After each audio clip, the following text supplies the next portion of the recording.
Así habla el próximo alcalde de Puerto Plata, Luciano Vázquez. Háblame de dónde viene Luciano. Yo quiero como empezar para que la gente vaya conectando. ¿De dónde viene Luciano? Porque la gente conoce a Luciano, ¿no? Luciano es periodista que siempre ha estado denunciando muchísimas cosas, ha sido amenazado por denunciar muchísimas cosas. Pero ¿de dónde viene Luciano? Yo soy un humilde campesino. Mi adorado padre y mi familia, ellos, ganaderos, otros comerciantes. Mi abuelo tuvo 105 hijos. Ay, mi madre. Esos 105 que Dios hijos, bendiga al abuelo. De esos 105 hijos tenemos como 47 tíos vivos, más o menos. Entonces, todo lo que es el verdadero semen santo. Sí, todo lo que es Vázquez, Bravo, Almonte, Bravo, García, Vázquez, todo ese apellido es la misma familia, porque mi abuelo tenía una finca, 5 o 6 mujeres y una la repartía. Pero yo, siendo hijo de Agripina Melo, nací en La Ceiba, del distrito de Maimón. En La Ceiba, para poder salir de allá, ni en litera se podía salir porque los burros se hundían en el lodo.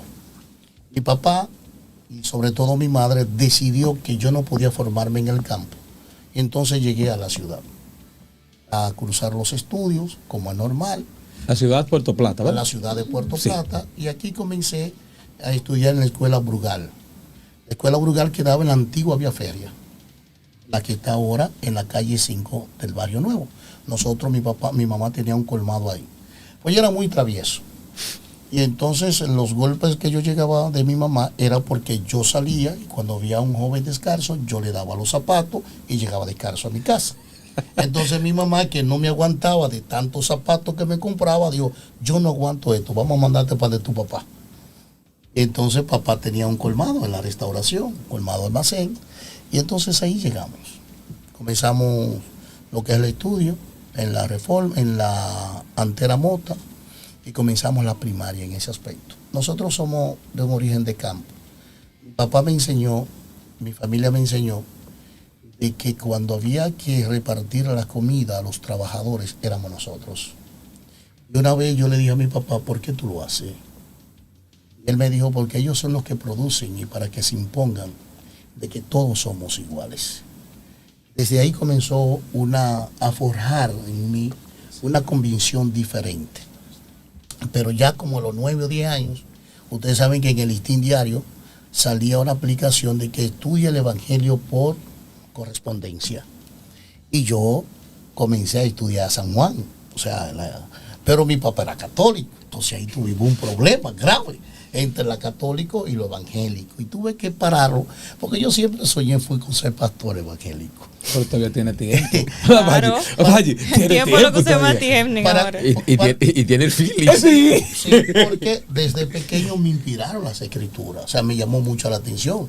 Yo llegué a hacer el curso que se hacía por correspondencia anteriormente. Entonces todo esto hace que yo me involucre y ahí me despierta una verdad. La verdad de cómo vivía la gente en los barrios, de cómo vivía la gente en la calle. ¿Por qué a veces iba una gente donde papá y le decía, Emilio, yo tengo hambre? ¿Por qué papá le daba la mitad de las comidas de él? Y yo decía, ¿por qué no puede comer y nosotros sí? Todo eso fue creando, despertando en mí ser tal vez el niño rebelde de papá, porque papá era reformista, balaguerita. Y entonces ahí me abracé en las escuelas con lo que fue el movimiento estudiantil, la Unión Nacional de Estudiantes Revolucionarios UNER, y comenzamos nuestros aspectos políticos en eso. De la UNER nos fuimos Línea Roja del 14 de junio.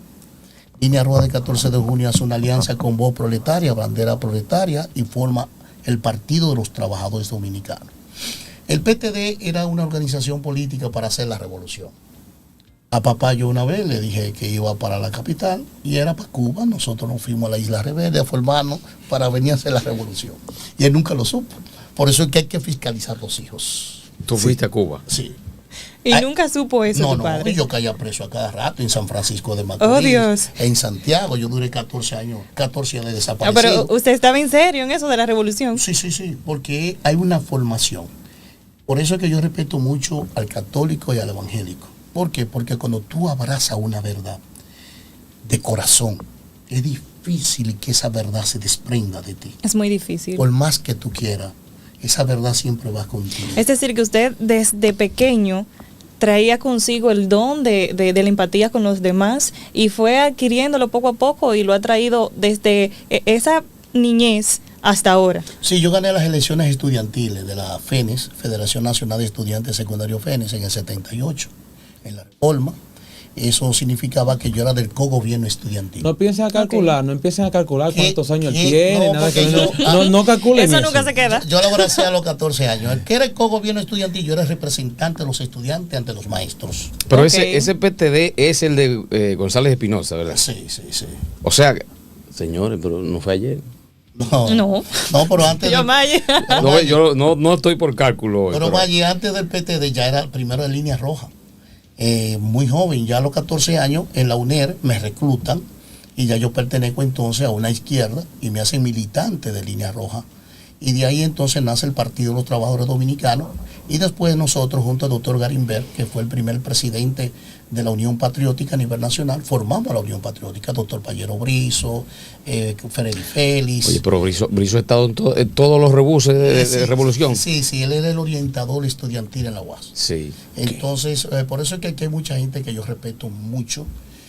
Tú tienes a Boy, que murió, era un hombre de nosotros. Pero Conocemos los profesores. algo que me sorprende, que mencionas a Payero, es que Payero siempre ha estado en los grupos de revolucionarios y esas cosas. Sí. Siempre, toda la vida. Toda la vida. Pero sucede que él tenía un tío, o tiene un tío, que era de la línea de Balaguer, Sí. que era por quien hacían las revoluciones, Sí. mayormente. Porque, oye, ¿qué es lo que sucede? La mayoría de los que estábamos en el movimiento revolucionario éramos hijos de balagueristas.